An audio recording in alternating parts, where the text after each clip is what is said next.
Major intensification of drone and missile strikes against merchant vessels in the Indian Ocean can have a profound impact on seaborne trade. But this is also a part of a redefinition of naval warfare. Drones, both aerial and maritime, have had a huge impact, for example, on Russia's naval operations in the Black Sea. At the moment, there are multiple instances of attempted missile and drone strikes in the Red Sea. We have a splendid group of officers joining us in a few moments, but first a quick look at this report on the areas where these strikes have been happening. What you will now see are the areas in the Red Sea where there have been multiple attacks on merchant shipping from Houthi-fired missiles and drones. The areas marked here show those areas in Yemen which the Houthi rebels control. The circle denotes a 200-kilometer range marker which short-range drones and missiles can strike. But what we are showing you here is an 830-kilometer range marker. In other words, an area of the Arabian Sea more than 800 kilometers south of the coastline of countries such as Iran. Why are we doing this? Because this is the range out at sea where MV Chem Pluto, a merchant vessel, was struck well south in the Arabian Sea. The big unanswered question: how did a missile or drone target a specific ship at these ranges? Vishnu Shom for NDTV. Well, joining us now, Vice Admiral Shekhar Sinha, the former Chief of Integrated Defence Staff, Captain Alok Bansal, Director of the India Foundation with us, and Captain D.K. Sharma, former spokesperson of the Indian Navy. Admiral Sinha, let me come to you first. The attack on the ship, the Chem Pluto, which took place 830 kilometers approximately south of, let us say, Iran, was at a, well into the Arabian Sea. Assuming that this was a missile strike or a drone attack, what does that signify? Well, Vishnu, thank you for getting me on your program, and Merry Christmas to you and all the viewers. This is a very new form of warfare which is just about beginning. Attacking merchant ships from unknown sources can be quite troublesome in the manner that, the first impact will be that the ships will need to be insured for higher amounts, which is a practical point. The secondly, if they can avoid and take a longer route, which is going to cost much more, and ultimately the consumer, entire money will be paid by the consumers. The economy itself, will slow down because of the longer time of the transportation of these items. Now, having said that, let me say that the merchant ships cannot fight their own war because they are not armed for taking on missiles. They are not armed for, shooting the drones. So I would think that it is time for them that they should move in a convoy and escorted by warships of countries who have taken the responsibility of providing security. No one country can provide security fully in the maritime domain, Vishnu. Admiral Sinha, do you believe that India should therefore step up, our protection of convoy routes? A, it affects our economy, as you mentioned, and B, should we necessarily wait for ships to be India-flagged ships? Because, as you know, there are any number of ships which are not India-flagged, which are coming to India with fuel, with resources, etc., etc. Recall, Vishnu, that when we started the patrol in the Gulf of Aden, anti-piracy patrol, we used to line up the merchant ships of any country, of any flag, and two ships of different nationality, the warships, would escort them. And I think that is a very good method. Locally, the ships can tie that up, or otherwise, if there are already a combined maritime force, or there are 2-3 countries who can come together at sea and tie up as to who's going to escort. And I think it works out quite well. We've seen that in anti-piracy patrol, and it should work here only with the clear directive that any incoming missile is to be engaged with the surface-to-air missile, any surface-to-surface missile. And also, any drone detected, the anti-aircraft gun, the rapid, the Gatling type of gun will fire almost 3,000-4,000 rounds a minute.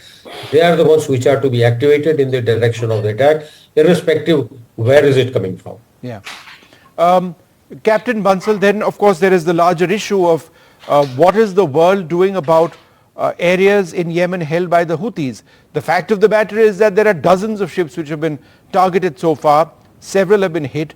The United States Navy is now regularly engaging incoming drones. It's a full-fledged shooting match which is happening. The root cause is not being identified. Do you believe that we are staring at the prospect of some sort of military action against Houthi-run areas? See, while we are looking at some sort of an action that seems quite imminent, but the history tells us that any involvement in Yemen by external powers has been very, very dangerous. We saw what happened in 60s by Egypt. We have seen what happened recently by Saudis and others. I think the right approach would be to pressurize Iranians, to pressurize Houthis that this sort of an activity cannot go, and then the global community will crack down on Houthis.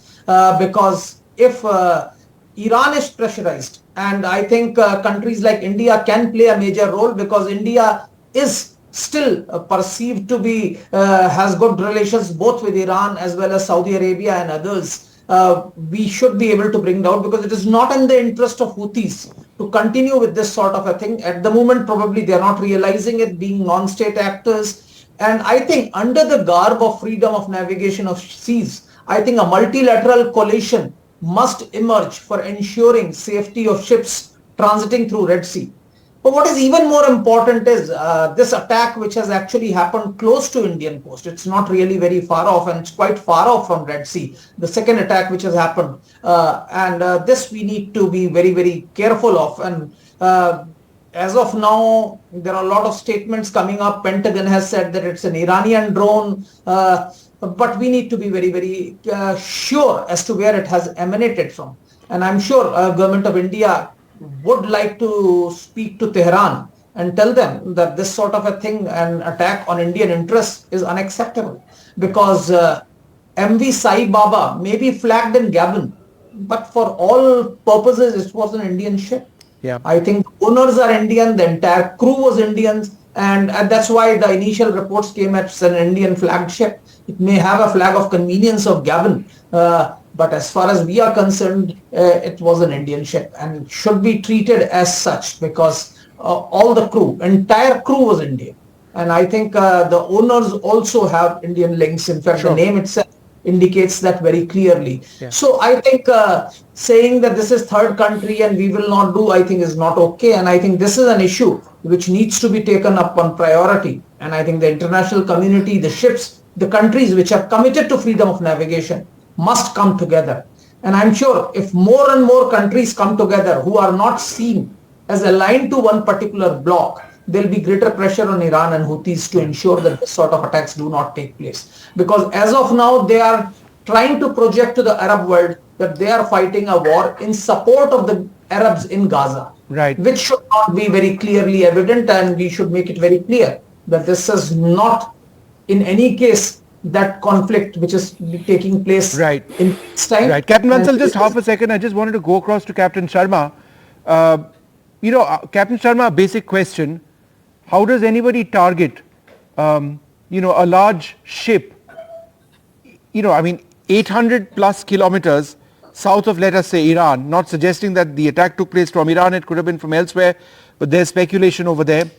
More than 200 plus nautical miles away from the coast of India, right in the middle of the Arabian Sea.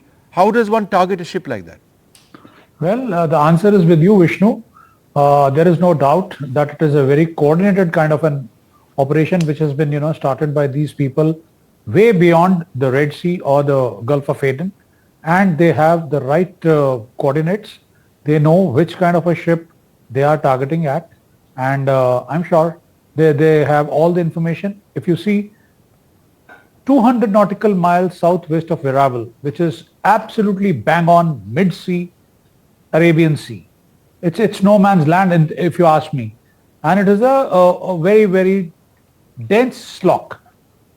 I must tell your viewers that at any given time in our part of the area of responsibility, that is starting from the east coast of Africa to, say, Singapore Straits or Malacca Straits, there are 17,000 ships crisscrossing, carrying the trade of the world.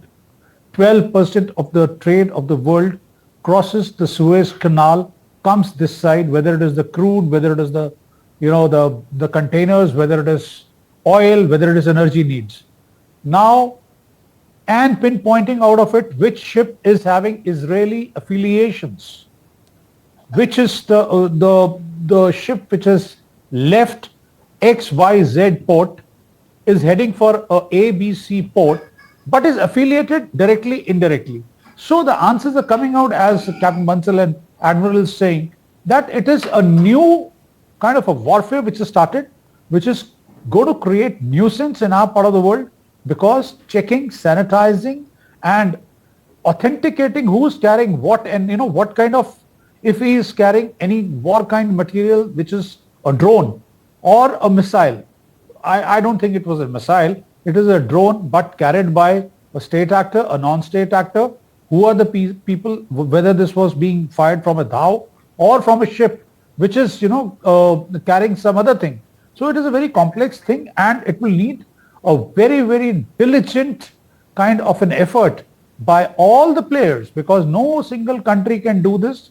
It is beyond anybody's capability to start checking each and every ship and, sanitizing it and allowing it to go left, from that side to this side or entering that side. So it is a huge challenge which has come up, and as rightly brought out, Op Prosperity Guardian, which has started inside the Gulf of Aden or the Red Sea, and now with our 4 capital warships over there at the mouth, sanitizing and trying to protect. I'll say only the word protect. As of now, it will be protection, maybe in a convoy, but Admiral Sir is saying it is going to be a huge problem, because we are already concurrently running the anti-piracy thing. Op Sankalp is happening in the Persian Gulf, and now this new thing has started. It will stress our resources and all the world, and of course the insurance and rerouting, should it takes place, it will direct inflation. First, it will cause a huge delay, because 8 to 10 days it will take if the ships don't enter the Mediterranean and come south of the Good Hope and come this side, or the cost of fuel which will be incurred to transport the goods. It's a huge problem, but it needs to be addressed as soon as possible before it goes out of hand. Admiral Sinha, we are in the middle of a revolution in how warfare is conducted. If you look at Ukraine and the use of drones extensively, drones now being used over here as well. Navies are and ships are under a renewed series of threats. Would you agree? Perhaps something that they've never encountered before, where ships armed with surface-to-air missiles are absolutely key. Not just that, the fact that drones are being used as semi-submersibles also represents a new threat. Quite right, Vishnu. I think the new ways of fighting warfare will require new ways to deflect them, protect from them, or maybe take some proactive action. Like you mentioned about drones, it will require much more rapidly firing guns than what we have right now, which is meant to take on the incoming missiles at close ranges. But if you have all wave of drones, exactly, then you require very high speed.